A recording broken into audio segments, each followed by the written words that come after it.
এই শুক্রবার আমরা উত্তম কুমারকে নিয়ে একটি লেখা পড়ে শোনাব।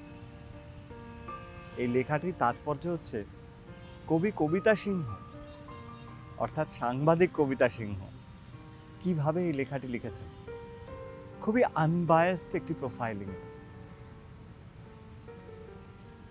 ক্রিটিসিজম কিভাবে করতে হয় উনি শিখিয়ে দিয়েছেন। এবং এই ক্রিটিসিজমের পেছনে দুটি জিনিস কাজ করে, এক রিসার্চ এবং তার লেখন। এই লেখাটি পড়ে আরেকটা জিনিস আমার মনে হয়,